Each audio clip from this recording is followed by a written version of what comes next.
ओम शांति। जनवरी मास में बाबा ने लवलीन स्थिति का अनुभव करो के लिए हम बच्चों को तीव्र पुरुषार्थ करने का विशेष पॉइंट दिया। आज का पॉइंट, बाप के प्यार में ऐसे समा जाओ जो मैंपन और मेरापन समाप्त हो जाए।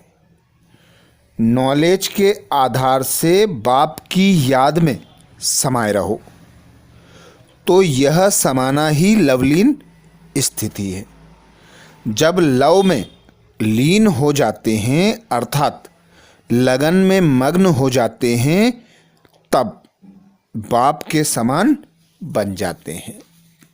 अर्थात बाबा ने आज हम बच्चों को श्रीमत दी कि सबसे पहले तो बाप के प्यार में यदि समाना है तो मैं और मेरापन को समाप्त कर दो। मैं और मेरापन को समाप्त करेंगे तो बाबा के प्यार में लीन हो जाएंगे। तो बाबा ने हम बच्चों को इसकी श्रीमत दी कि जो बाबा का नॉलेज है, नॉलेज अर्थात गुण ज्ञान तथा शक्तियां हैं।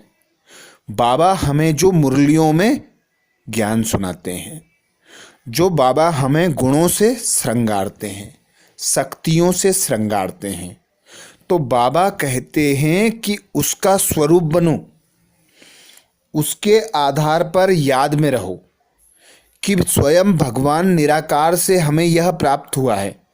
उस प्राप्ति की स्मृति रखो, उस प्राप्ति को प्रत्यक्ष करो। तो जो तुम बच्चों को गुण ज्ञान तथा शक्तियां प्राप्त होती हैं, उसे अपने स्वरूप द्वारा प्रत्यक्ष करो। यही बाबा कहते लव में लीन अर्थात लवलीन स्थिति है।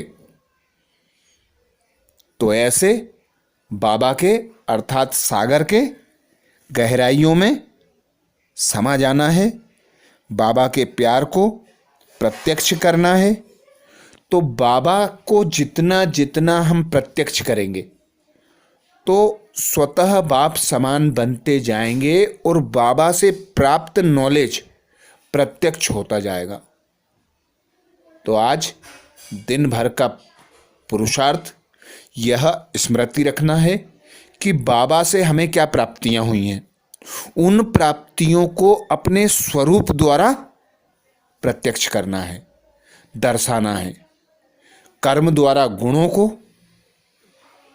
बोल द्वारा ज्ञान को और अपने मनसा सकाश द्वारा नैनों द्वारा शक्तियों का प्रत्यक्ष करना है।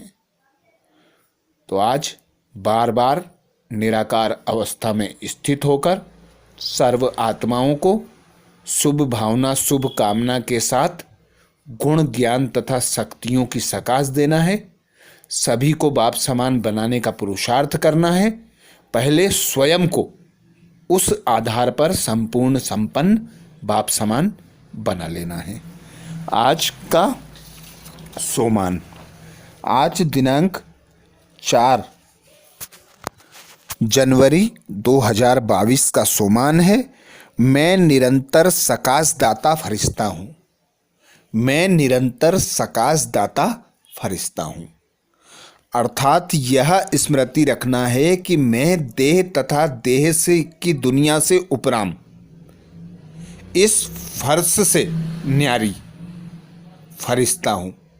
और फरिश्ता की भी विशेषता बाबा ने बताई कि सकाश दाता, सकाश अर्थात बाबा से हम बच्चों को जो प्राप्तियां हुई हैं उन्हें सर्व आत्माओं को देना है।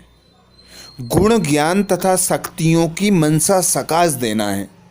निर्बल आत्माएं हैं, दुखी आत्माएं हैं, रोगी आत्माएं हैं, सर्व आत्माओं को अपने समक्ष अनुभव करना है और उन्हें बाप से प्राप्त गुण ज्ञान तथा शक्तियों का सकाश देना है। शुभ भावना शुभ कामना रखना है सर्व आत्माओं के प्रति। अच्छा, ओम शांति।